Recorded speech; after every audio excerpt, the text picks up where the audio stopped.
following is a production of Shark Flight Media. Shark Flight Media. Shark Flight Media. Shark Flight Media. Now entering the nexus of geekery and guy world in 3, 2, 1. Mark. Hello, IT. Have you tried turning it off and on again? What's better than this? Guys being dudes. This is the Dudes in Hyperspace podcast. Hey kids, welcome back to an exciting 2022 edition of the Dudes in Hyperspace podcast. I am your host, Ian J. Malone, going to be joined here in just a few minutes by my usual partners in crime, Rob Howell, Kevin Steverson. Great show on tap tonight. As you guys know, we are about to be knee-deep in some NFL playoffs, and so we got out on the wire, decided to get ourselves an expert to talk that tonight. So stick around for that. Also, great questions from Podmail, everything from college football to book and movie talk, you name it. And also some thoughts on Ms. Betty White and kind of what she meant to all of us. And then finally got a fantastic on the Stump segment, kind of a special edition of that we're going to throw at you. Before I go any further, got to say thanks as always to our sponsor of this here fine program. That would, of course, be Chris Kennedy Publishing. Doesn't matter what you're into, folks. If it's military sci-fi, of which, man, is there a lot of that happening right now over there. Whew! 4HU is hotter than a match. Also got space opera, they got urban fantasy, they got post-apocalyptic, stuff on the craft, you name it. They got it all over there. Why? Because it's message-free sci-fi with a slice of fantasy. If you want to know more about Chris Kennedy Publishing, their books, their series, their authors, it's on the interwebs, chriskennedypublishing.com. Go there, check it out. Subscribe to the newsletter while you're there. Get yourself some free ebooks while you're hanging out.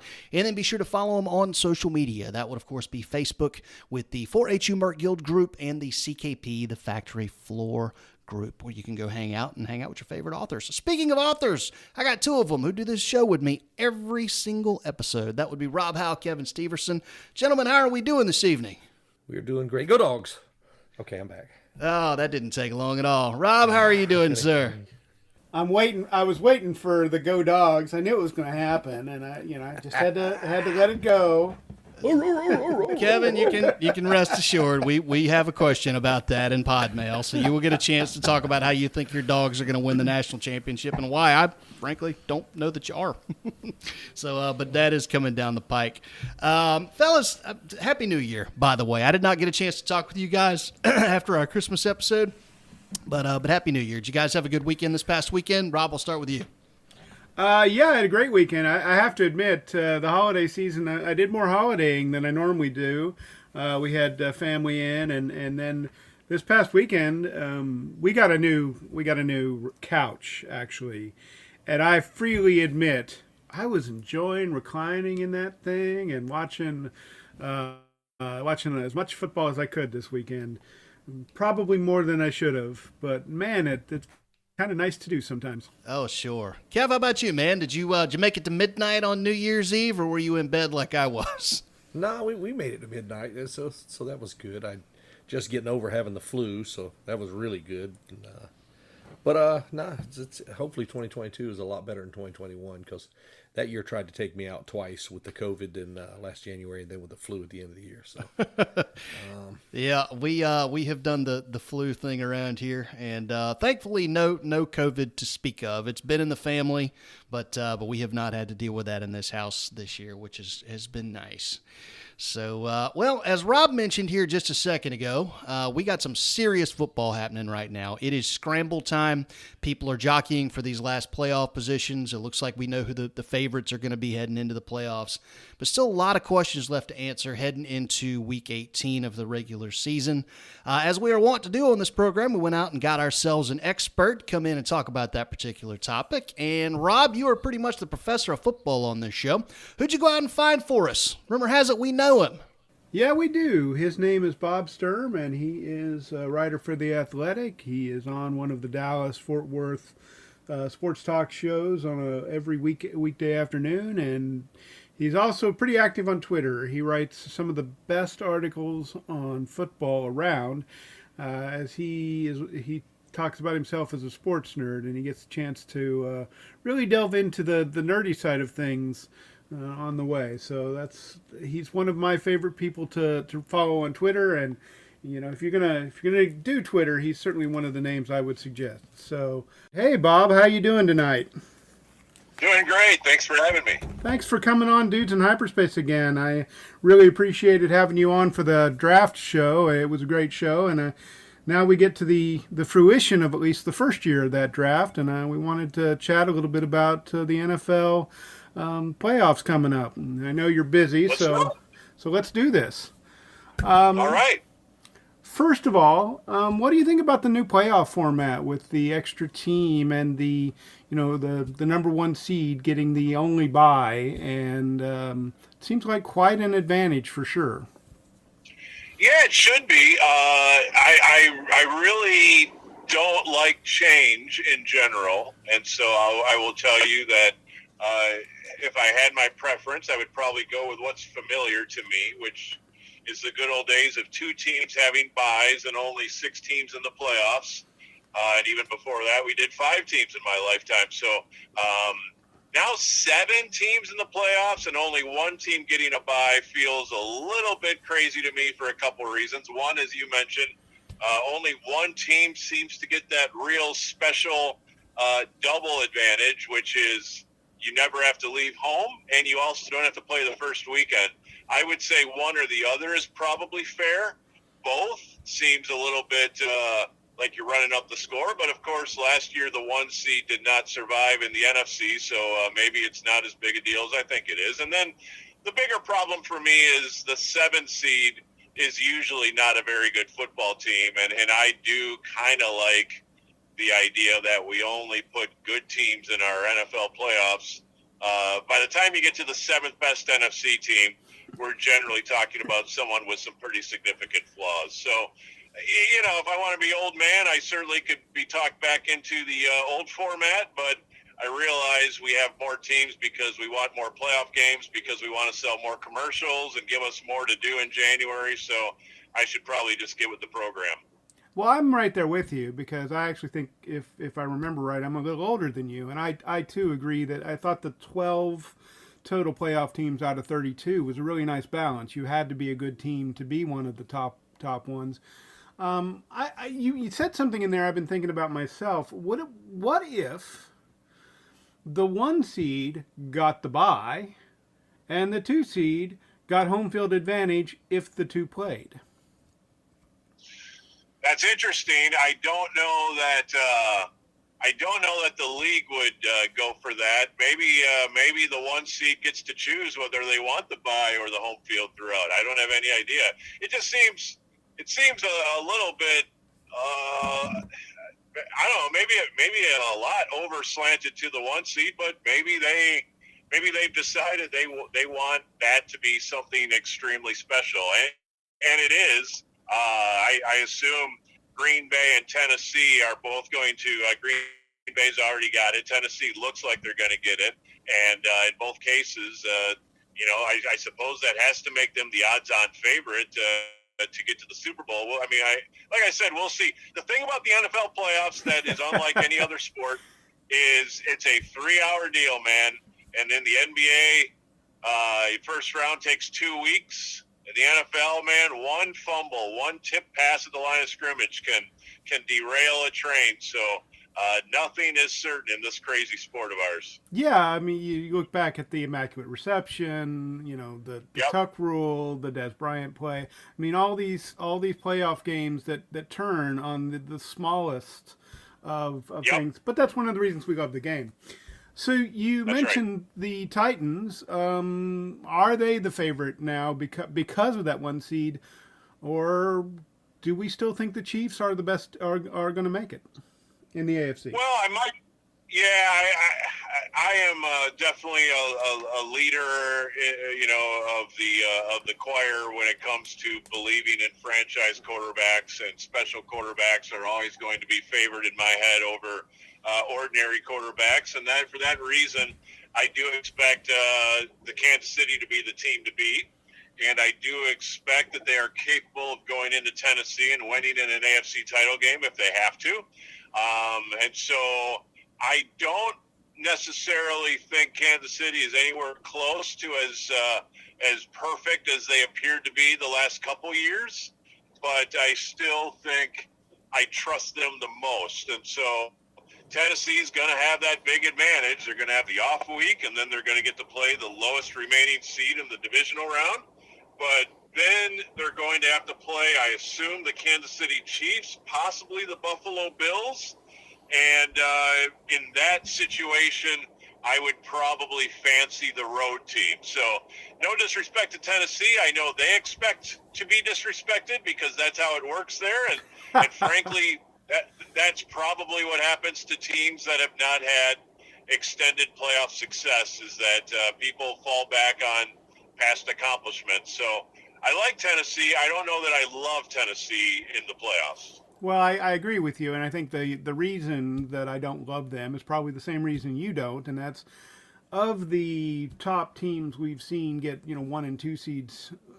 It's not usually Ryan Tannehill at quarterback, and no, and also there's uncertainty along the offensive line. There's a couple things about Tennessee that gives me pause, and again, you just go with what you feel better about it. And for me, despite Kansas City having some ups and downs this year, I do think they got their defense a little more squared away, and that's why I think they are going to be my pick in the AFC. Yeah, that's mine too. I think it hinges on Chris Jones. If he plays like he did a couple years ago, and frankly during November and December, yep. I think that team's really hard to beat because he only needs to make an impact on 2 or 3 plays to give Patrick Mahomes a really a heck of an extra opportunity. Any other teams in the AFC? I mean, Joe Burrow certainly had a nice couple of weeks. Yeah, I certainly love the Bengals story, but it feels a year early to me for them. They are more than welcome to shock me, but I would imagine they will probably win their wild card round game against, let's just assume it's the Colts. And, I'm going to do some projecting here. And then we will probably lean towards the Chargers to win that play-in game Sunday night. So the Chargers would go to Kansas City, and that would be very delicious. I would take the Chiefs, but we all know they had trouble with the Chargers the first visit in Kansas City. Yeah, and then they did. The other wild card game, as we currently sit, would be the Patriots visiting the Bills. The Bills would win the AFC East, and then the Patriots would go to Buffalo again. And like we saw on Monday Night Football about a month ago, New England is very capable of winning in Buffalo. But I am, I'm someone all season long who has certainly appreciated what Mac Jones has accomplished, but I would not trust him in a road game in the AFC playoffs, and I think Buffalo would win that game. And so then you would have Cincinnati going to Kansas City, and you would have Buffalo going to Tennessee. Love Kansas City in that rematch. Don't necessarily love Tennessee against Buffalo. I think that would probably come down to a field goal either way. Probably Tennessee could win that game, but Buffalo's a dark horse. Buffalo is a team that people thought might be a Super Bowl team. They've definitely lost some games they shouldn't lose this year. But once you get into the tournament, you just got to get hot at the right time. They have good playmakers. They don't seem too terribly beat up from my perspective, although I will admit I don't follow the day-to-day of the Bills as closely as I probably should to say this, but I believe they're in relative decent health, except for, of course, losing Tre'Davious White, which is a killer. But in general, if a team could go on a run that's off our radar, it would probably be Buffalo. But yeah, I think I'm going to keep picking Kansas City until they prove to me they're way more ordinary than I think they are. And right now, the way they've played these last 2 months, I think I trust them again. Yeah, I'm right there with you. I do think the Bills are an intriguing team. I was really high on them early, around the middle of the year, because their point differential was so high that the games they were losing were by the slimmest of margins, and they were clearly better than the teams that they beat. So I was thinking that might be something to look at, but You know, the Chiefs really have looked good in general over the last 2 months, and it's hard to go against them. It'll be an interesting game. Yeah, you know, they just simplified things on defense. They brought in Melvin Ingram. That's helped. They've worked their way back to respectable. I think they now have Steve Spagnuolo, their defensive coordinator, taking fewer chances. So yeah, I think now they have at least found a way to succeed on a week-by-week basis. And heck, we're all just guessing, but that would be my guess. Yeah, I agree with all of your guesses. Although I will say this, living in the Kansas City area as I do, the response or the feeling about Steve Spagnuolo right now after the Cincinnati game and 260 some yards for Jamar Chase has been there's been some gnashing of teeth, shall we say?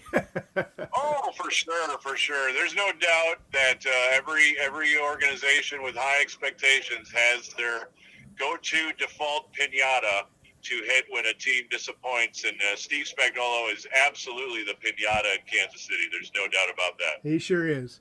So let's turn to the NFC, where everything goes through the frozen tundra of Lambeau Field. Okay. I know my John Facenda voice isn't great, but I do love that particular quote. It really is an iconic thing. It is fitting, yes. It is frozen, too. So are the Packers vulnerable? The only concern I really have of them right now is that their 6-2 record in one-score games suggests their 13-3 record is maybe a little bit inflated. But even if it was 11-5, that's still a hell of a dangerous team. So do you see any real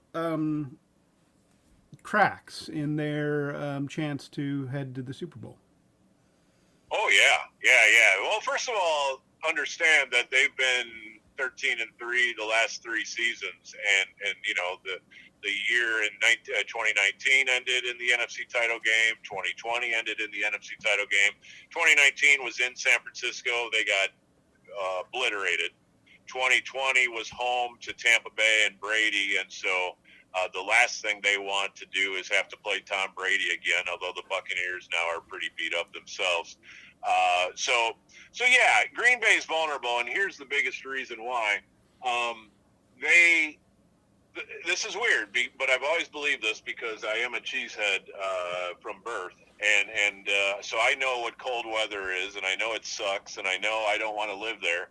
But when you're playing football, cold weather is not an advantage. It may be a psychological advantage because the other team doesn't want to leave their hotel or their locker room, but you have to still be able to do precise things at high speeds, and the cold is your enemy.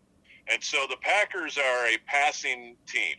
They have the best passer of the football maybe that's ever lived, and he's phenomenal. But with every degree it gets colder, he becomes less effective because, you know, it'd be like asking Steph Curry to shoot threes in a blizzard.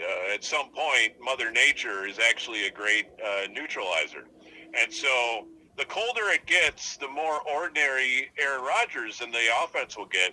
And then the bigger problem that I see is that this year they've been playing with an offensive line that is completely comprised of backups. They have a backup at right tackle, a backup at center, a backup at left guard, and a backup at left tackle. The right guard is actually the starter, but he was a deep 4th or 5th round rookie this season and was thought of as a guy who needs a lot of time on the line to learn his craft, but they had to put him out there out of necessity.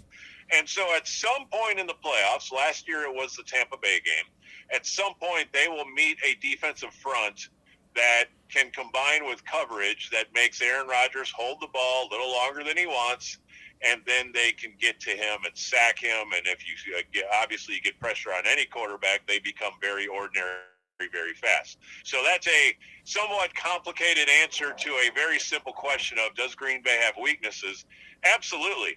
And maybe the biggest weakness they have is right between the ears, because they now feel the pressure of going almost like Danny White to 3 straight NFC Championship games and losing all 3 of them.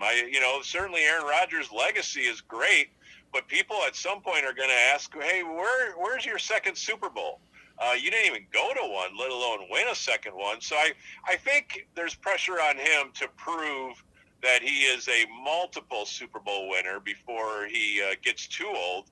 And obviously, he's probably going to win this year's league MVP, so he's not too old now, but that window doesn't stay open forever. So if there's something working against the Packers, it might be the internal pressure that can make a team tense up collectively in a game like this. And like we said, there's no game 2 or game 5 or game 7 to fix things. If you show up tense for game 1, your season ends that day. And so that's what Green Bay's working against. Well, yeah, those definitely. I've seen that in the Cowboys and any other team start off in the first quarter slow and then never can make it back. That's right. And that point about the offensive line, that was the one I was kind of looking at too, because I knew they were beat up. I didn't realize it was quite that bad. But if, they're going to face the Bucks front line, or the Rams front line, or the Cowboys front line, or even the Cowboys. Yeah. Yeah, I mean, that's those are some hefty front lines to deal with, or the 49ers maybe even. And I don't want to. I wouldn't want to face Nick Bosa with backup tackles. No, the interesting thing, the only equalizer, and this again goes back to the weather, is that Rodgers over these last several weeks has played Myles Garrett. He's played the Ravens front. He's played the Vikings front. He's played the Rams front back right after Thanksgiving. And each time, their pass rushes were not able to really attack this bad offensive line. And the reason is Rodgers is getting rid of the ball so fast. It's like Tom Brady and Peyton Manning back in their primes. They would get rid of the ball so fast that their offensive line didn't really matter. Now, I'm a believer that at a certain point in the playoffs, it does matter. And that's because you're going now against elite defenses who can cover guys long enough to make the quarterback hold the ball slightly longer. But I have to admit, to this point of the season, Rodgers has been able to work magic tricks around a really bad offensive line. The other thing is they believe they might get their all-pro left tackle back, David Bakhtiari, who has not played at all since last New Year's Eve when he blew out his ACL in practice, which might have torpedoed their playoff hopes of 2020. Well, if you lose a prime player at a prime position like that, then yeah, that's certainly going to make some difference. And I hope Bakhtiari comes back well. But I have to wonder about a player coming back on injury and being able to ramp up quickly enough. You pointed it out earlier that Demarcus Lawrence has come back in one of your defense articles. How surprising it was that he came back so strong so quickly. And I certainly wish Bakhtiari well, and I hope he comes back fully healthy and plays well for his sake. But I still have questions about that if he does make it. Oh, absolutely. In fact, I remember in training camp they thought he would be back about October 20th. And here we sit in January, and he's still not back. And so did he have a setback? Did he have multiple setbacks? Who can say until we see them on the field? I think Demarcus Lawrence's return is the exception, certainly not the rule. Agreed. So we'll have to see about that. We'll get to the Cowboys in a bit, just because you're a Cowboys blogger and I'm a Cowboys fan. But let's talk about Tampa real quickly. They're dear to Ian's heart. Boy, what an interesting weekend it has been for the Buccaneers. No doubt.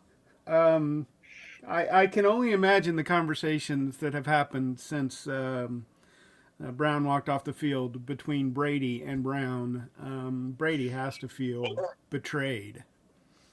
Yeah, to a certain extent, and it is worth noting that we haven't seen Antonio Brown's name on the waiver wire, and so is Brady fighting for him behind the scenes? I highly doubt it, but I would also say that it is curious that there is no paperwork turned in. But we must assume they will be playing in the playoffs without the great Chris Godwin and now without Antonio Brown. And in both cases, that's substantial. It is. They have some options now. Certainly, the Minnesota kid, Tyler Johnson, Scotty Miller. I mean, they do have wide receivers that can play in this league, but they're not Antonio Brown, and they're definitely not Chris Godwin. And so, can Brady make it work? Well, here's the thing about Tom Brady: never, ever, ever bet against Tom Brady. Agreed. It is crazy, the magic tricks he's pulled off in his career. I have seen him win with less in New England, and so I will defer to Tom Brady. And like I said, as a cheesehead, when he runs out that tunnel, if in fact he does for a playoff game up there, you can bet the Packer fans are thinking the Grim Reaper just showed up, and so. Their defense has obviously been spotty at times, but we saw them all come together. See, that's the thing. Last year's playoff preview probably would sound pretty funny if we re-listened to it, because last year at the playoffs, Tampa Bay had all these questions, and within 3 weeks they had all these answers. And that's the credibility that a world championship team should receive, is once they do it, then we should all be super cautious to write them off the next time around. It doesn't mean they can do it every year, but since we've seen them come together as a defense, and by the way, that defense did not have an easy road. They went through Drew Brees, Aaron Rodgers, and Patrick Mahomes to win their Super Bowl.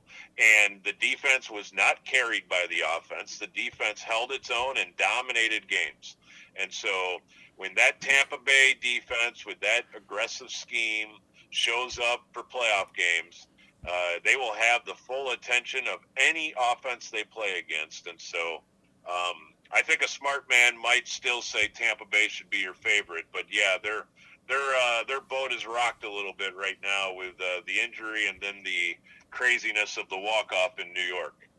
Yeah, that's for sure. I do have another concern about them defensively. Their defensive backfield has taken a lot of injury hits. Now, I know they've gotten some of them back, and I'm not entirely sure of the status of everybody right now, but it's been tumultuous for injury purposes in their defensive backfield this year.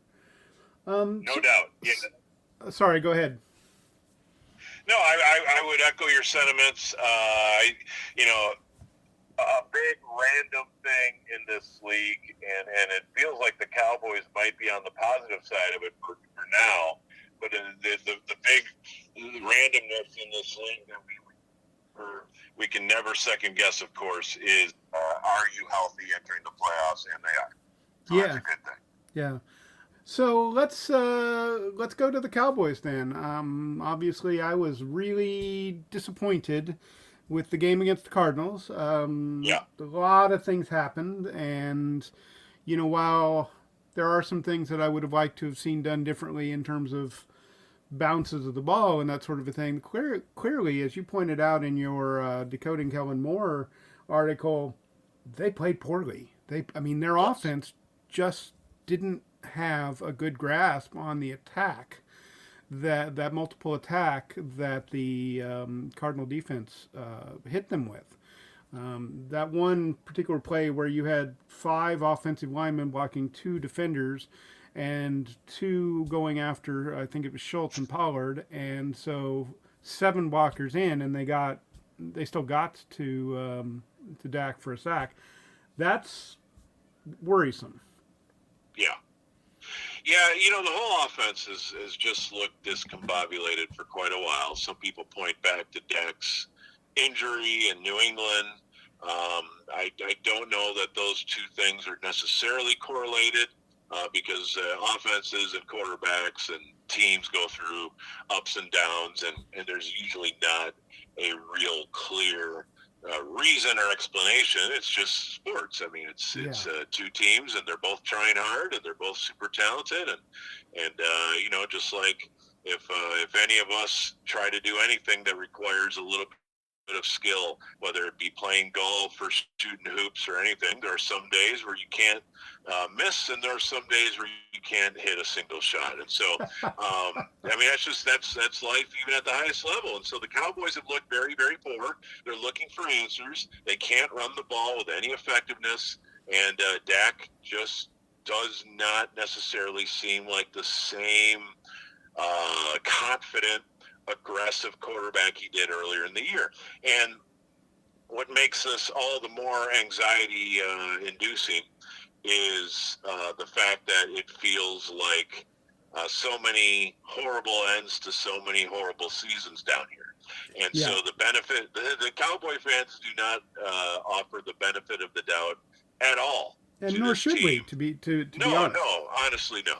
They have not earned it. They have not demonstrated any sort of credibility in playoff football for decades, and therefore they must convince even their own loyalists that they are different than these other teams that have been, frankly, wildly disappointing over the years. And so, to me, a lot of it comes to the offense. Now, that could be coaching, that could be playing, execution, and so forth. But what we saw against the Cardinals, I thought, was pretty much nobody on that side of the ball with a passing grade, from head coach, offensive coordinator, position coaches, players, quarterback, blocking, tackling, blocking the run, pass protecting, you name it. Just not good enough on any level. And so will the narrative in a month be that Arizona game was a great, cold water to the face wake-up call before the playoffs, or was it a harbinger of things to come that was a ominous view of the future? And we don't know the answer. Now, like I said, and you may attest, Cowboy fans are cynical enough to say, well, it's probably the latter, not the former. But we don't know. We don't know. It's a crazy sport, and that's why we watch, is to see what the next chapter holds. The next chapter in Philadelphia Saturday won't tell us a whole lot either way. But their first playoff game is probably a rematch with these very same Arizona Cardinals. And I guess I would think the Cowboys might be able to survive that. If I had to pick right now, I think the Cowboys could win the rematch. But what does that mean? I picked the Cowboys to win the first match. So I clearly don't know what I'm talking about. But it's a difficult team because on their best day they can beat anybody, and on their worst day it seems they can lose to anybody. And so if that isn't 50-50 waffling from sports media guy, I don't know what is. But I just feel like the Cowboys are a real tough team to grasp right now. Well, I agree with that. It's that consistency that worries me, because right now they have to win 4 straight games. And yeah, sure, the other team could have a bad game at the same time they're having a bad game, but that's a coin. If that's a coin toss every time, you're starting to talk some pretty interesting odds, like 1 in 16 chance that they have good games in all of them, and that doesn't mean that they win all of them. So it's No, but I would say this. I would throw this out to you and see what your response is. Given the amount of time that they have gone since a Super Bowl, and given what might be the early part of the era, and we don't know that. I mean, I suppose things can happen real fast, but I would propose that a Cowboy fan set their sights currently on a NFC title game. So as opposed to 4 wins, I would say, well, what if I could promise you 2? Would that be something you would be intrigued in? So you beat Arizona, and then you go to Green Bay and get a win and upset them. And let's say you do that. Is that a successful season? It's not a Super Bowl. It's not, necessarily defeating your history. But I would contend that it is a successful season. Well, I'll be honest. I understand the difficulty. I mean, my logical side of me understands the difficulty of getting to the NFC Championship game. Getting the NFC Championship game is an accomplishment in its own right, just as it is to get to the Final Four in any sport, to be honest. It's a hell of a thing. But I'm a fan, to be honest, and so I want them to win it all. But I certainly would like it. Yeah, I'm not asking you to be happy with less than a parade. That's the ultimate goal. But I'm just curious if this team were to go to their first championship game since 1995, if Cowboy fans would still wake up and say, this is horrible, Dak's not good enough, McCarthy's not good enough, I'm going to go eat worms and sit in the dirt and pout for the offseason, or if they would say, okay, that's a step that the entire Tony Romo, Jason Garrett era never took. This is progress. We're headed in the right direction, and I'm very excited about the future. I'm really not trying to put any words in your mouth. I'm just more curious how the public around here would digest that. Because, frankly, the public around here seems terminally upset with Cowboy football at all times. And I just wonder if the only thing that would turn that temperature even slightly would have to be all the way to the Super Bowl and then win it, or if there are incremental steps over the course of a couple of years. I don't know. I guess I don't even know the answer to that. Maybe that's a column idea. Well, that is a column idea, I think, for you. I would say that Cowboy fans, as a whole, have gotten cynical. I would also say Cowboy fans don't really recall some of the worst years that they've had to deal with. And while it has not been what we've wanted, that sequence of 8-8 under Jason Garrett and getting the playoffs and not succeeding there and all those sorts of things. I also remember the Quincy Carter years. I also remember who started in the 1-15 game where they won, or 1-15 year when they beat Washington. And I was there for the 80s, and Phil Posderick, who was those kind of players. That was one of the joys to me of them winning those Super Bowls in the 90s was Jeff Coat and Bates and some of the others who had struggled through a lot of that had their chance.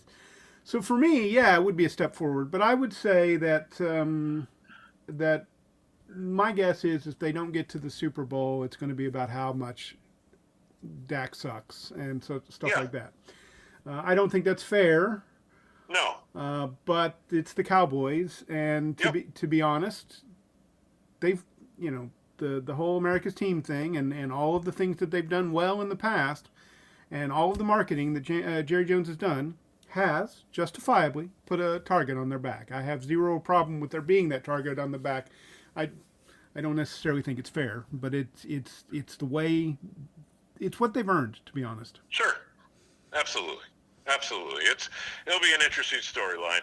I wish Sunday went differently, because up until then it kind of felt like it was a different year and a different team, and now it only takes one bad Sunday, and now everybody's back at square one thinking this isn't any different at all. This is the same as it ever was, and that's like I said, a lot of it's just feelings and anxiety, but I guess that's sports if you dig down a little deeper on how we consume it. Well, and to be fair, for as bad as the offense played on Sunday, and for as not at their best, the defense didn't have their best game. They did have a chance to win. I mean, anytime you get to a one-score game, it really is, a one-play kind of thing quite often. And so the truth is that they were one play away. And if that one play had, for example, if the fumble had been called and, Dak drives them down and they get, points at the end and they escape, then the narrative is suddenly, oh, look at how resilient this team is, instead of, again, going back to the fact that the offense played wretched. I mean, even Zach Martin had a poor game, and that's like 1 in a billion chance almost. All right. So we've hashed out my Cowboys probably too much. We're getting close to time. Do you have anything you want to discuss about the NFC West, which of course has the Cardinals, the Rams, the 49ers? All of these are currently in the tournament, and all of them are interesting teams. Yeah, I really expected the 49ers to be pretty good this year.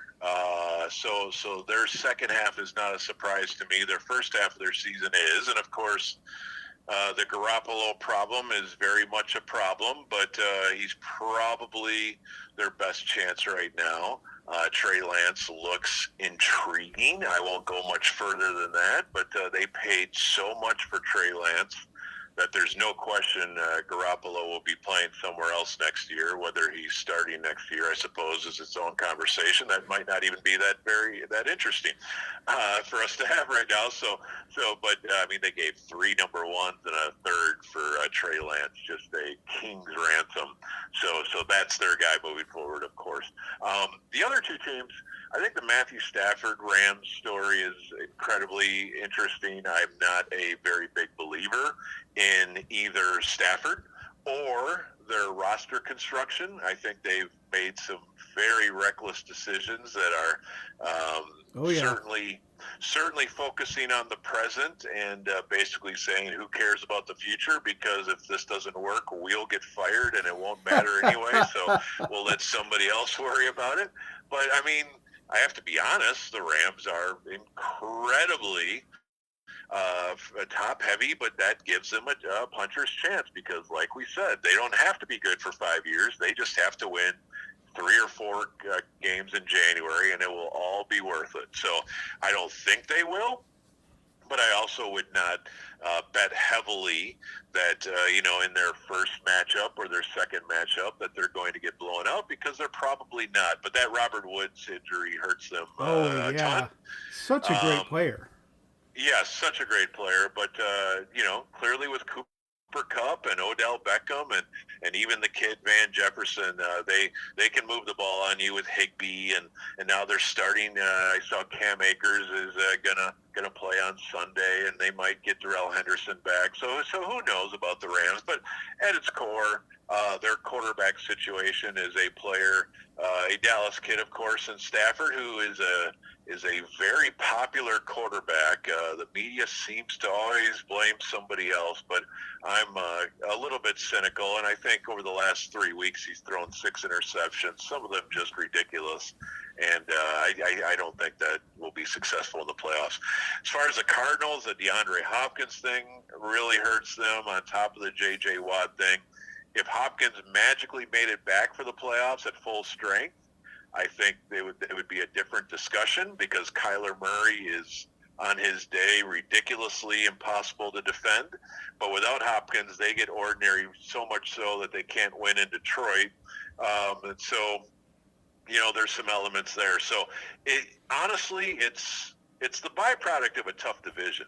Sure. Because we say in June, who's got the toughest division? Oh, well, the toughest division is the NFC West and the AFC North.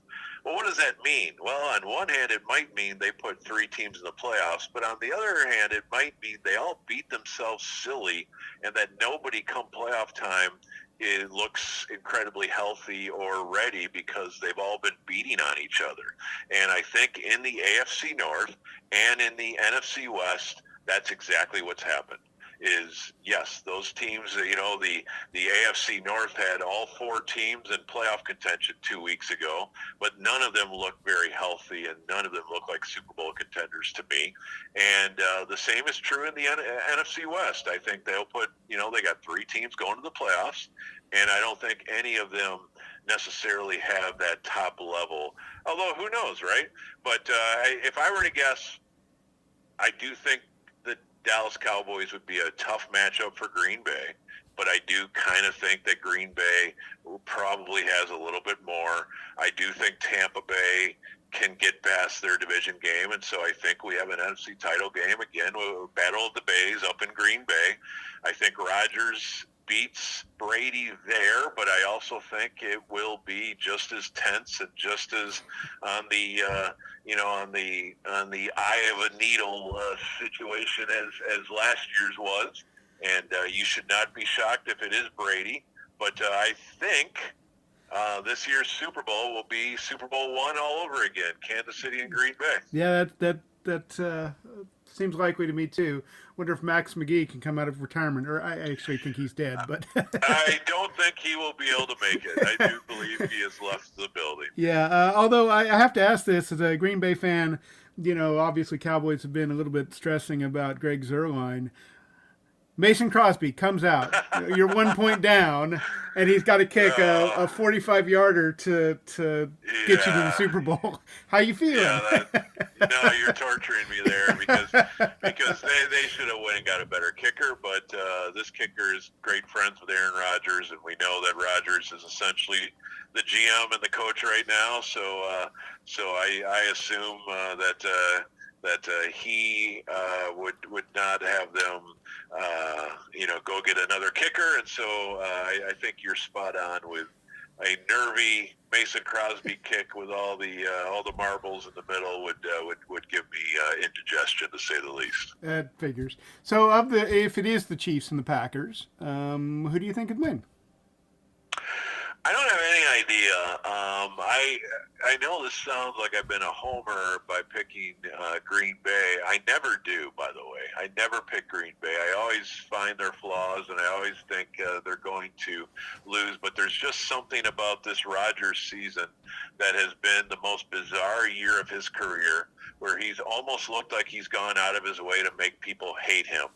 And yet every Sunday he plays nearly perfect football. And so I don't know if I believe that players can go on missions and necessarily be of destiny, but I have this sneaky suspicion that he might be able to get it all the way done. But of course, to do so, you would have to beat Brady, you would have to beat Mahomes, and to say I have any certainty on either of those, let alone both of them, would be a massive stretch. So I'll for fun, I'll say in a repeat of Super Bowl one, the Packers over the Chiefs, but trust me, I don't have much conviction at all. Well, it certainly sounds like it looks like it's going to be a fun playoffs. Although, again, if you've got a dog in the hunt, like obviously I do and you do as well, yes, it is nerve-wracking. Hand me some of that Mayhawks. Well, it's nerve-wracking, but I'll tell you what, it's much better than what February and March normally has on the sports calendar. So I'll take it. That's true. Well, thank you again for joining us. Again, we've talked longer than I anticipated, but I have so much fun talking with you. I just get lost in the time. Go ahead and give us where where we can get a hold of your stuff and how other people can follow you down the road. Well, if you are looking for a sports nerd in your life, I'm on Twitter at @SportsSturm, SportsSturm. You can find me at The Athletic, writing about the Cowboys, and you can find me at The Ticket in Dallas, doing my daily sports show with Corby from 3 to 7. So those 3 different places to find me will give you more than you bargained for, and you will realize you made a big mistake before too long. Well, I seem to have made that mistake for several years now. Thanks again for joining us, and I look forward to talking with you again. Absolutely. And that brings us down to our halftime segment, where we give a big special shout out to our presenting sponsor of this program. That would, of course, be Chris Kennedy Publishing. We say it at the top, we say it at the half, we say it all the time. Why? Because it's the truth, folks. We don't steer you wrong on the Dudes in Hyperspace podcast. Chris Kennedy Publishing is where it is at. If you're into military, sci-fi, space opera, post-apocalyptic stuff, urban fantasy, heck, even paranormal romance. If you want to snuggle up with the missus, do that old thing. And they got it all there at Chris Kennedy Publishing. You can log on to chriskennedypublishing.com, learn all about it. All kinds of stuff happening over there. You can get yourself a free ebook. Check that out and demo the Four Horsemen universe. You can learn about favorite authors and people. You can also learn about events, different places where CKP is going to be, and they are out on the road in force in 2022. It's lots of stuff happening, man. I mean, these guys put out 72 books last year in 2021, and allegedly that number is only going to grow in 2022. Busy, busy, busy stuff. But as we say at the top, military sci-fi, there's a reason why we lead with that, and that is because CKP is home of the Four Horsemen universe. Big series, a lot of folks who love that genre know and know well, and there is a big, big, big book out this week. It is this week's new release, and of course we are talking about Tempest Rage. That is the brand new book from Chris Kennedy and Mark Wandry, and this will close down the long-running series known as the Guild Wars. Mind you, this is not the end of the 4HU. A lot Lots of stuff in store there. But this is the end of the Guild Wars, and early reviews say this one does not disappoint. So, Rob, I'm going to go ahead and throw to you. Tell the Pepples what this book is about. Well, as you said, it's not the end of the Guild Wars. I just want to mention that from Factory Con, having talked to Mark and Chris, they've got a whole bunch of stuff planned following the end of the Guild Wars. But let's get back to Tempest Rage real quick. The Deucemen have accepted the humans as allies, but have given no indications as to what their long-term intentions are. Their goals have to be large, though, as they continue to spread their influence across human colonies and beyond. Fighting continues to rage between the guilds, both in the shadows and out in the open for all to see. Although one of the synthetic intelligences has been killed, the others are now restive, acting from the shadows to affect events galaxy-wide.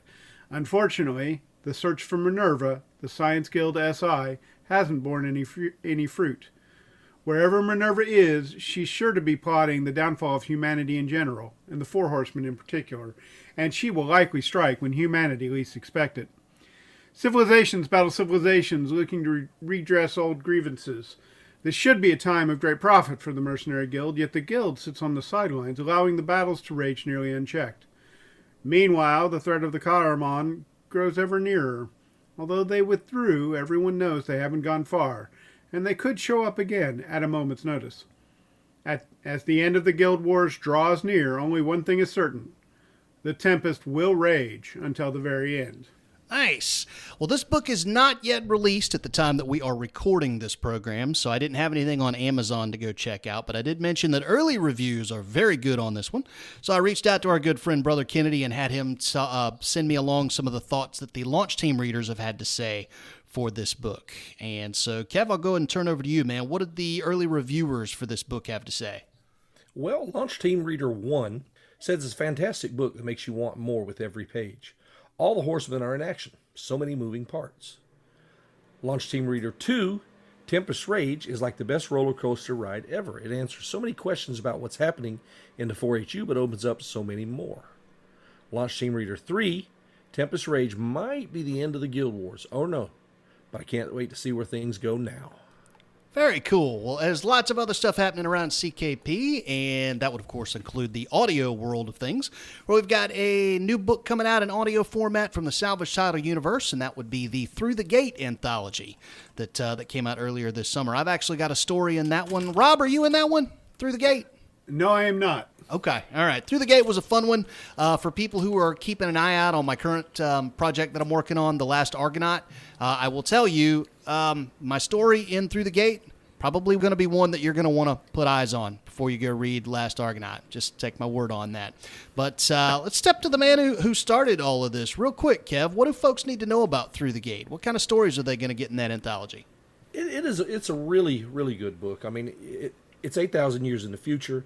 There are thousands of races, thousands of systems, and mankind is not even it's not even a coalition because there are so many different colonies that we've done, throughout time. So, but I mean, it's got stories by Jake Bible. It's got one by you, Briscoe Woods, Quincy J. Allen, Christopher Natal's in there, Alex Rath. I mean, there's just some really great authors with really good stories. And it took a while for this one to come out on audio because we had some issues with narrators before. Finally got it straight, got that going, and this thing came out earlier than it was supposed to. And then the next book in the salvage is going to come out here shortly too. But it's just a really good job with the narration, so I think you're going to enjoy it. Very cool. Let's see. Moving on to other things happening around CKP. Launch team readers are needed for, and I love the crap out of the title of this book, You Pay, We Slay.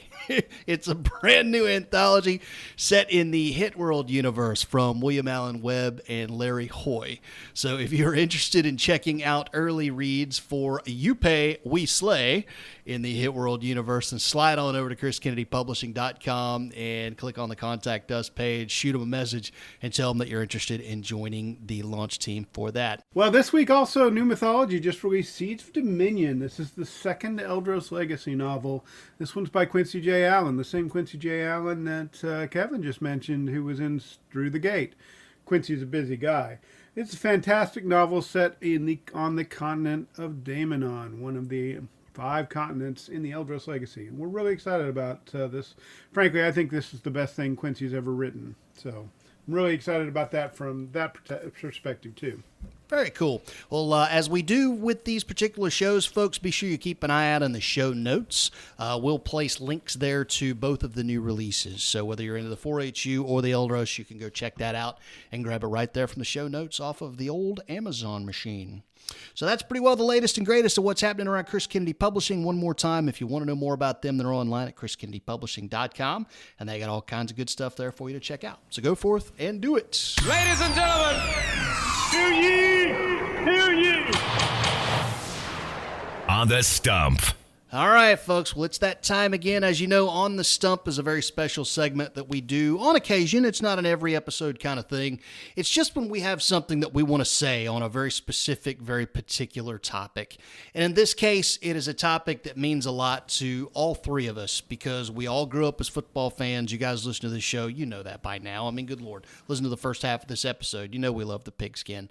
And the football world lost an icon since we've recorded last, and that was, of course, the legendary coach, broadcaster, video game icon, so many more things, Mr. John Madden. So before we go forward into our open segment where we all kind of talk about what's happening in our book worlds and projects that we're working on, events that we've got coming up, I did want to give all three of us a chance to kind of sound off. So, Rob, you're kind of the resident football expert of experts on this show, so I'm going to let you lead off on this, man. John Madden, what do you remember about the man? What are you going to remember about the man? And what was your first thought whenever you read the headline that he had finally left the world behind?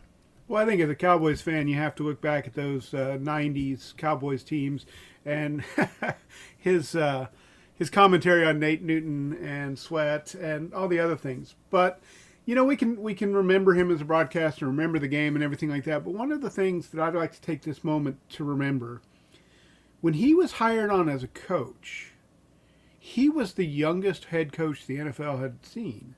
One of the youngest coaches of all time. He was Sean McVay. He was the phenom.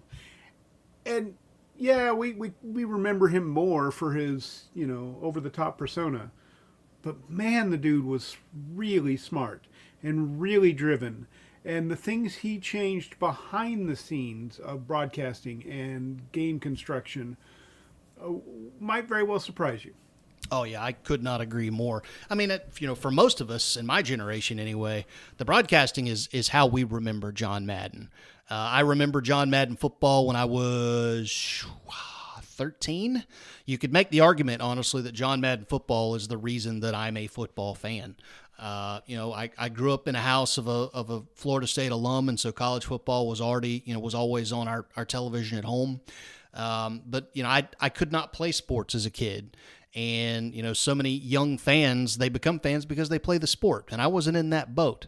But fast forward to around age 13 or so, and all my friends, one guy in particular, were huge fans of the Sega Genesis and this brand new game called John Madden Football.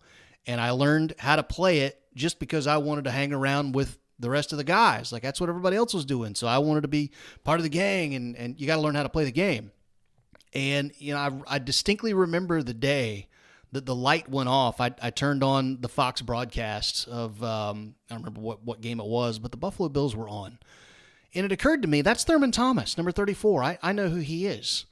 And that's Jim Kelly, and that's Don Beebe, and that's Andre Reed, and that's Bruce Smith. And, I know who these guys are. And I knew them because one of my buddies back then loved to play the Bills. He loved to run the K-gun offense. And it clicked in my head that I understand this now. This makes sense to me. And from there on out, I watched football on Sundays, and that's what I did. And that is that era of John Madden, Pat Summerall. They were the sounds of our fall every year, their voices.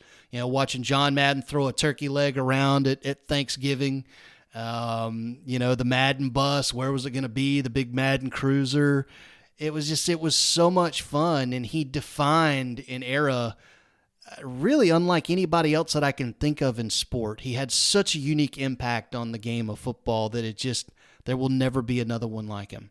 From his aphorisms and the little phrases he loved to throw around on the screen, boom, and then he'd draw the line all over the screen and zigzags here and there and everywhere. And it was he was so much fun, and he had brought such a joy to the broadcast while still being extremely educational with what he had to say and what he could bring. There will never be another one like him. Kevin, how about you, man? John Madden, what are your thoughts on the man? I think my fondest memories are those Thanksgivings where he would award the turkey legs, for the good players of the day, the games that played on Thanksgiving. And I always thought it was great when, they actually baked the turkey and stuck in extra legs, 4 legs, 6 legs, 8-legged turkeys right there in the big giant pan. And I was like, yes, how many people's going to get one? And it's just good memories, good memories. And I always look forward to the games on Thanksgiving. And in recent years, not so much. Yeah. But back then, I didn't miss them. Yeah, no, I'm the same here. Games changed a lot. So is the broadcast, so is the way it's communicated. But I don't think there's any doubt in whatsoever that John Madden was very much at the forefront of being one of the pioneers of that and bringing the NFL into what we know it to be today. Rob, you sound like you got something else to say. No, I'm just listening to you guys and thinking about all the Thanksgivings that I've watched, even when the Cowboys weren't good, and he would call them on CBS. Like, CBS football was of the two. I mean, Dick Enberg was a great announcer, and Bob Trumpy too, and others along that line. But I just remember CBS had a different depth to it, and a lot of that was because it was John Madden and Pat Summerall. You could make the argument that Fox Sports would not be what it is today, if it even existed at all, without John Madden. That was a very strong argument too. That when is he signed on with Fox. It was momentous. Yes, and you just in the multiplicity of options we have these days, where even Amazon is getting football games and stuff like that. There is no. I mean, that was an earthquake. That was a huge change in our expectations of what we would get at the time. And Fox brought a ton of energy and a ton of innovation to how to do things. Madden, for example, he's the one who said, "Well, why can't we just have a yellow line for the first down?" Yeah. And he said that in a meeting, and they're like, "No, we can't do that. People would be distracted." If you watch games from prior to that yellow line, you're wondering, where the hell is that yellow line? We've gotten so used to it. Yep. Same for the line of scrimmage. These things are such an important thing of the game anymore. And Fox brought it to us because John Madden gave them the chance. Yep, absolutely. So, well, guys, I could talk about this all night. I could reminisce for hours on games that Madden called and at times that, God, he was just so much fun to watch. But we do got to move on. I don't have any kind of a sounder or anything for our On the Stump segment. But real quick, I do want to give you guys the opportunity, as we always do at this point in the show, to kind of talk about what's going on in your book worlds. What are you writing these days? You got any new events on the calendar? Anything that your fans need to know about? Kevin, I'll start with you, man. What's happening in your neck of the woods? Kevin Eikenberry and I are halfway, maybe a little more than halfway done writing the next redacted book. It's Redacted Weapon. And so that's going on. A few short stories that I'm working on. And then I'm going to finish the third book of my fantasy series, knock that out, get back into the salvage world. So just staying busy. Nice. That's pretty much it. Rob, how about you, man? I've got a ton going on. The Eldritch Legacy is Seeds of Dominion, as I mentioned.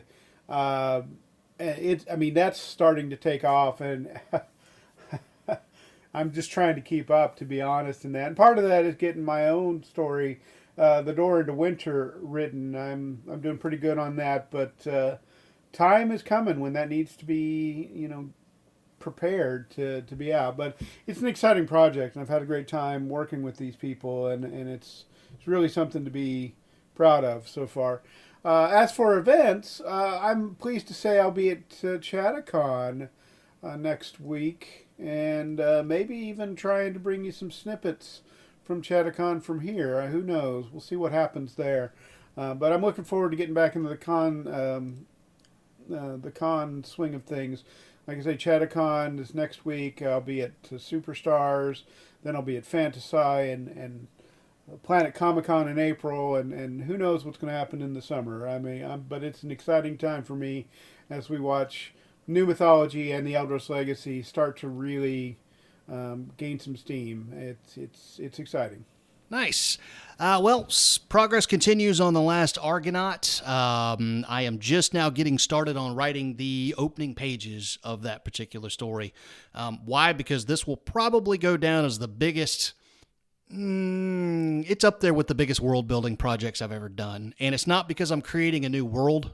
For folks who have read my short stories in the salvage title stuff and the anthologies, you've met the planet Akala. But I have to create not only an entire sport here with Warball, but I've got to build a roster. And that has been an absolute blast because I get to kind of put on my old, sports recruiting hat. All right, if I was building a team, if I was a coach or a general manager, what am I going to want? What am I going to want to fill out my roster? What kind of skill sets do I want? What kind of, talent level am I going to be dealing with? What are the, what are the restrictions and the boundaries that I have with what I can take and what I can't? But also, you can't watch a good sports film, or you can't watch or you can't read a good sports book and not have personalities. And, who are the dominant personalities and the characters that drive the drama in the story? So coming up with not only what positions do these players play, but also where they come from and what their personalities are like and how they're going to mesh together as a team. All of this, mind you, while trying to throw in spaceships and gobs of aliens and alien worlds and alien mafias and alien gambling and all kinds of fun stuff that goes with the salvage title universe. So it's been quite the undertaking to get started. I had to build a Bible for the sport of Warball, which Kevin just signed off on. So I think we're good to go there, and we're going to be moving forward. So looking forward to actually starting to write the book now that the foundation is laid. Speaking of foundations, I did want to throw out to the people who follow me on social media, and for the folks who don't, you might want to start. If you're into the salvage title universe and you're curious as to what in the world it is I'm talking about here, keep an eye on my social media feeds. Every Wednesday, starting next week, I'm going to roll out a new thing called Warball Wednesday, where I'm going to throw you an infographic that's got a tidbit about the game of Warball and what you need to know about how it's played. Whether it's, the name franchises that everybody knows, the rivalries, or whether it's the actual nuts and bolts of how the game is played and the positions and the people who take part in that, you're going to get that. So follow me on Facebook, follow me on Twitter. Yes, Instagram people, I'm going to throw them your way as well, so you can find them there too.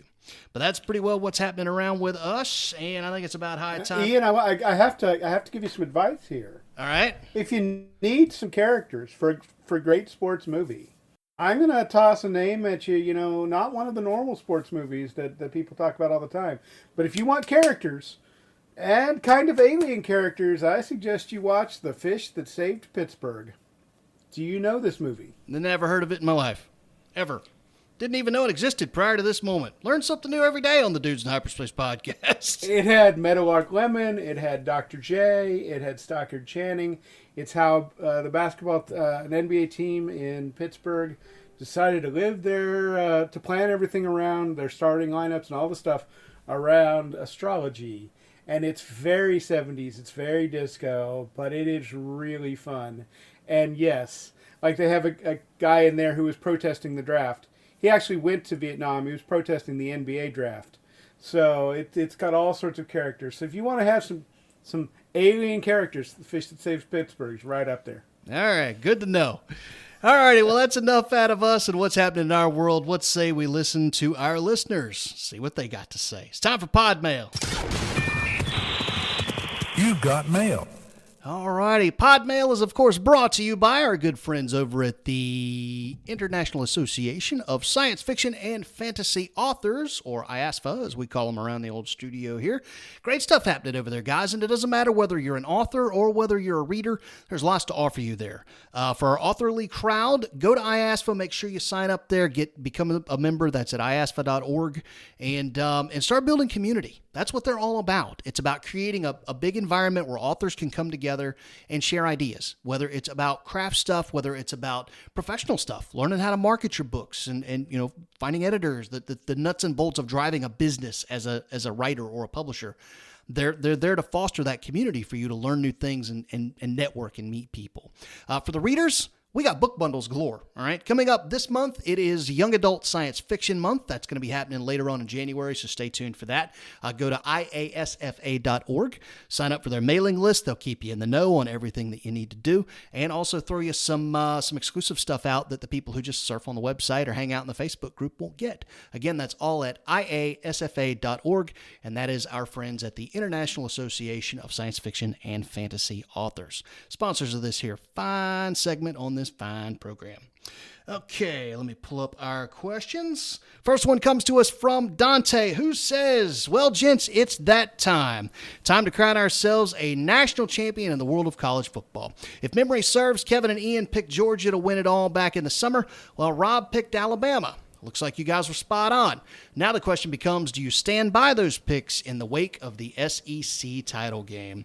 Kevin, I know you're chomping at the bit, so I'll give you a lead on this one, man. Do you still believe in Georgia, even though you crapped the bed in the SEC title game? I do. I still think Georgia can do it. And, you know, every year, I don't care if it's pro sports, college sports, whatever, a team's going to have a bad week.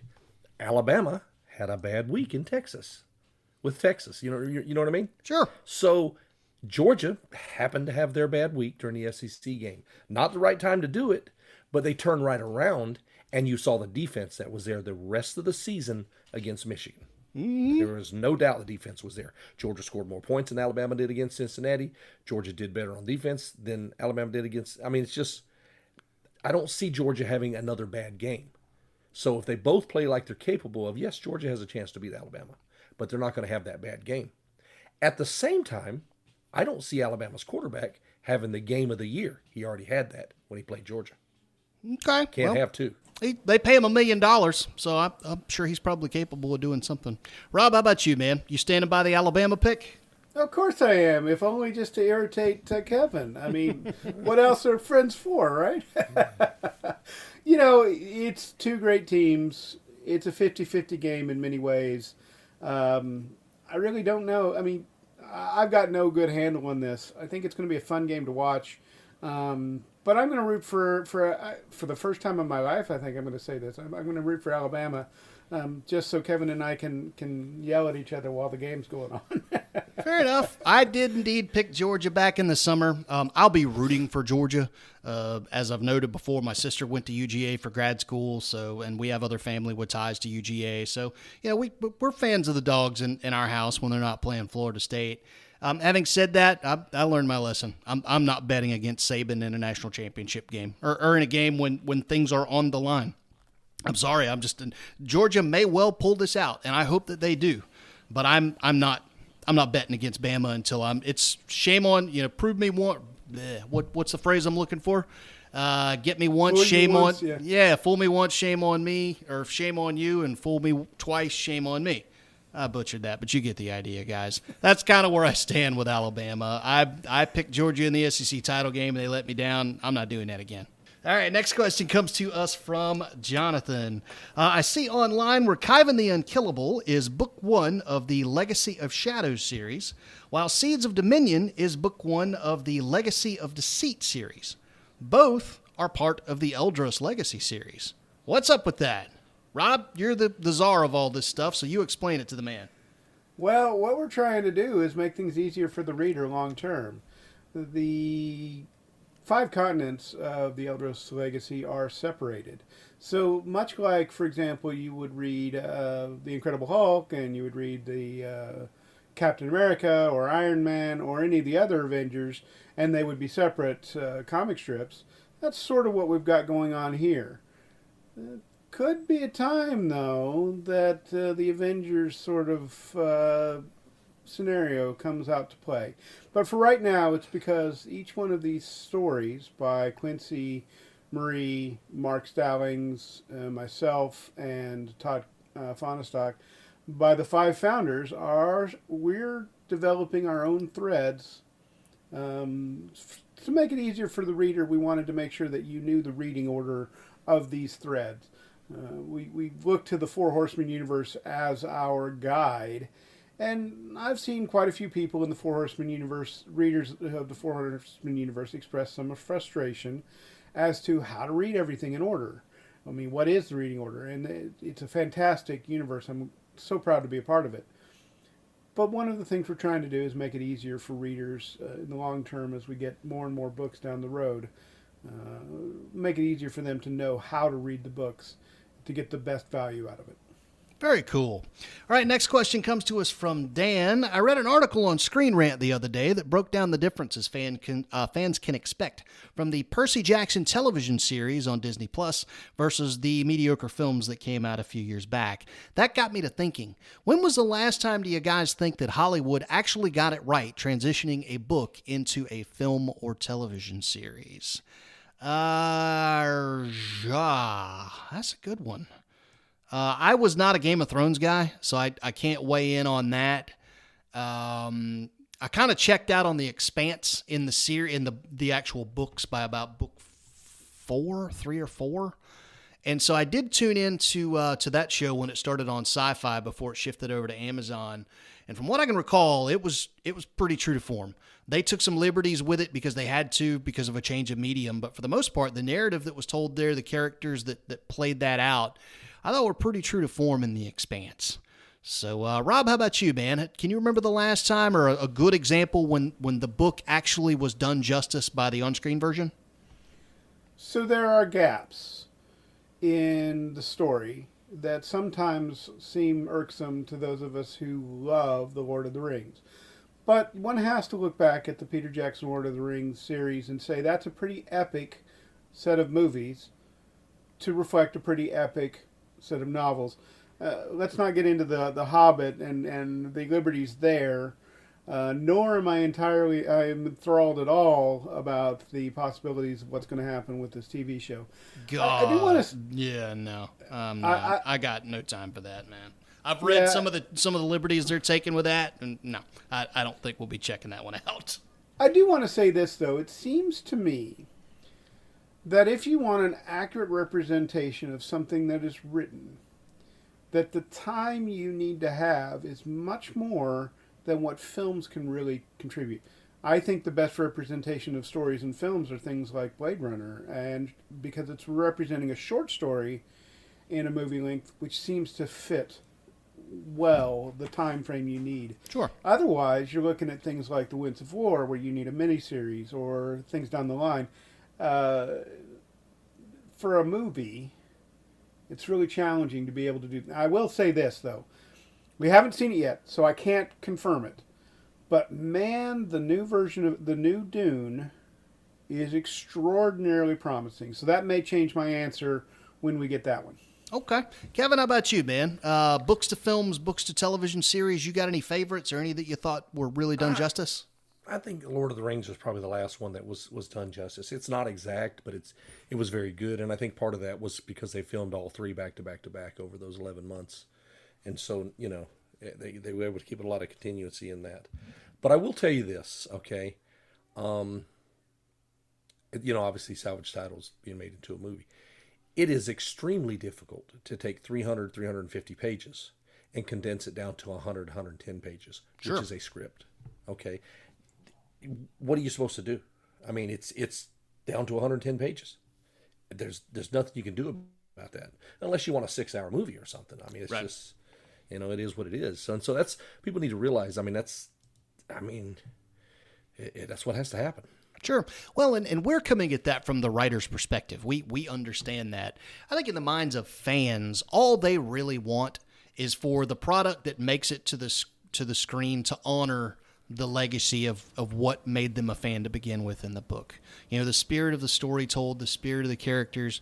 It's when, Hollywood takes stuff and just drastically overhauls everything about it in the name of trying to be current with the times, like I think they're going to do with Lord of the Rings, that infuriates diehard fans of a franchise. Look at Ender's Game. I mean, how much of a massive book is Ender's Game? How much, there's a legion of fans out there who love that book. I haven't met one of them who like the movie. Not one. So I think that's all people want. To Rob's point, and I would say this, I do think this has been the greatest thing to happen to Star Wars. The shift away from the big screen to the small screen and more of that serial style of storytelling, because it has allowed them to tell better stories. I can tell you, I'm very much looking forward to the Obi-Wan series coming out this year. I think it's got an opportunity to really tell a special story that I think kind of got shortchanged in the prequels. And I don't know that you could do that in a film. But in a 6-8 episode miniseries with Ewan McGregor and Hayden Christensen, and with writers from The Mandalorian, I have very much high hopes for that. And I don't know if I would say that about a film. So, okay, final question comes to us from Megan. Betty White was indeed a national treasure who will be missed deeply by the comic community and everyone who knew her. What were some of your favorite Betty White moments? And then, of course, who was your favorite Golden Girl? Kevin, I'll start with you on this one, man.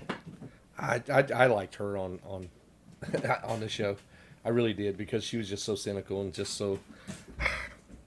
there's just so many, But she was sharp, and when she came back and some of her retorts, or even some of her comments to begin with, and not just answering somebody, she was special. She was a special actress. Yep.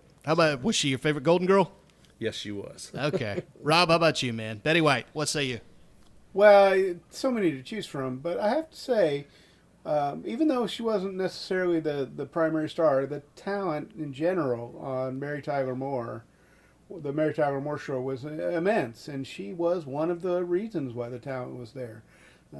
All those great actors and actresses on that show, and she was right up there contributing to it. Hell of a show.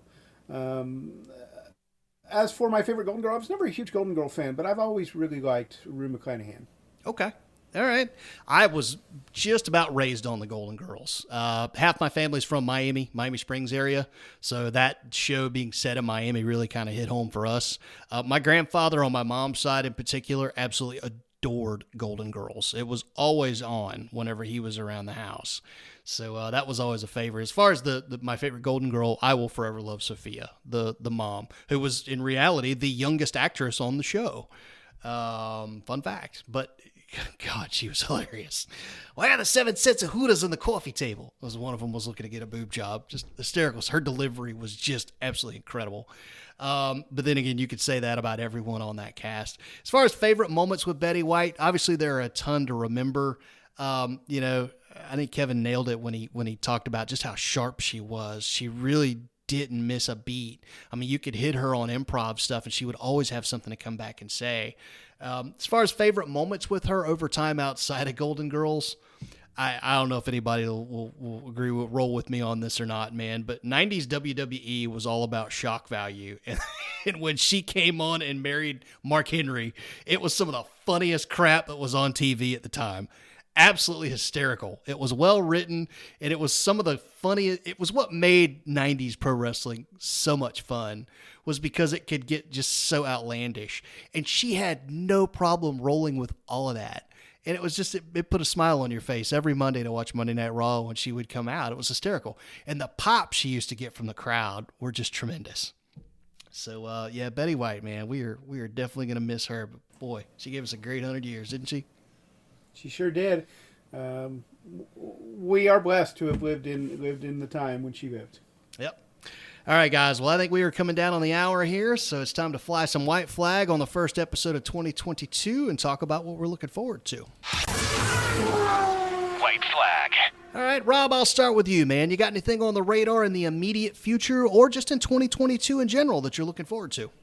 Well, the Eldros legacy has taken a lot of my focus, and justifiably so, because as I've said before on this show, it's really exciting. So many more things happening in New Mythology Press, the opportunities that I'm starting to develop, the things that Chris, the chances that Chris has given me, I'm gleefully passing on to some new people, and we're a long way for me being able to announce some of those. But it's going to be a heck of a year for New Mythology Press, and I think by the end of this year, we're going to look back and go, wow. Nice. Kevin, how about you, man? What's on your radar in the immediate, couple of weeks or just in 2022 in general? Well, in the next couple of weeks, the third book in the Salvage trilogy is coming out in Germany. Hey. So Bergun's system, and that's going really well. And the whole CKPI, Chris Kennedy Publishing International, is going well. Bill, myself, and Mark Stallings are heading that up, and that's going to be big. The goal is to get everything in German. So, we'll get all the books over in German. Then we'll move to French, and it'll just keep going. Nice. So that's a huge undertaking. It's a lot of overseeing that kind of thing because The commas go in different places in different languages, and it's a whole, it's just a lot to get into. But it is a challenge, and that's what I'm looking forward to. One thing I want to throw in real quick alibi on the Betty White. I just want you to know that my son, Michael, my youngest son, I say youngest, he's 27. He has a tortoise. Now, this tortoise will live anywhere from 130 to 150 years. She's 3 years old already. Her name is Betty White. Nice. So it's one he'll leave to his son, and then my grandson will have to leave to his son. It's one of those kind of pets, barring any unnatural death. But yeah, it'll be 130, 140 pounds, and it'll live up to 150 years. Nice. Well, I got lots of stuff coming up in 2022 that I'm looking forward to on the event schedule. I got tons of cons happening. Going to be doing Pensacon here in Pensacola, Florida, coming up next month. Then we've got Fantasy on tap in March, LibertyCon in June. I think I'm going to be doing InfinityCon in Tallahassee for my home peeps, and then FactoryCon later on in the year in the Outer Banks, North Carolina. So going to be busy there. Last Argonaut, which we touched on, that's my new novel coming out in the Salvage Title universe. Also got a couple of other little writing projects in the works. Not really ready to roll those out just yet, but just know that they're on the burner. I'm never really working on just one thing at one time. I've typically always got something else happening in the back. So that's that. On the non-writing front, non-con front, lots of good stuff happening in books and film. Really excited about the final season of Better Call Saul. That's a favorite one of my wife and I. It's, good Lord, it's been almost 2.5 years since the end of the last season, and COVID and casting issues and schedules have just put it behind, but it's finally going to happen, and really excited to see how this plays out, almost as much as we were for the final season of Breaking Bad. Another thing I mentioned just a second ago, the Obi-Wan series for Star Wars. I kind of take Star Wars as it comes these days. I don't typically have a whole lot of expectations for much of anything, just entertain me, but that one in particular, I'm watching that one. I'm ready to see what they happen there, because I do think that the story told there could really mean something to old school Star Wars fans. And then finally on the reading front, right now I'm reading Friday Night Lights, which is classic sports tale, and after that, going to be rolling into a little Grisham, courtesy of my man Steverson here with Playing for Pizza. He's been in my ear for weeks talking about how awesome this book is. So gonna be checking that out when I'm done with Friday Night Lights. Thanks again to Bob Sturm for coming on the program, courtesy of The Athletic and The Ticket in Dallas. It is always a treat to get his insight on the National Football League. Thanks as always to our sponsors. That would of course be Chris Kennedy Publishing. Go to chriskennedypublishing.com to learn more about them and their books, and of course the International Association of Science Fiction and Fantasy Authors, IASFA.org, if you want to know what's happening there. If you want to catch up with us, you can do it via email at dudesinhyperspace@gmail.com. You know, we love hearing from you. You can also connect with any of our posts or ourselves on social media. Throw out a hashtag Dudes in Hyperspace. We'll find you. No big deal. If you like this podcast, whether you're subscribed to Apple, Google, wherever, they'll let you leave 5 stars. Do it. Helps to bump us up in the rankings. Thanks again to Rob. Thanks again to Kevin. Thanks again to everybody. We're in 2022, people. Let's let the party begin. We'll see you next time on the Dudes in Hyperspace podcast. See ya.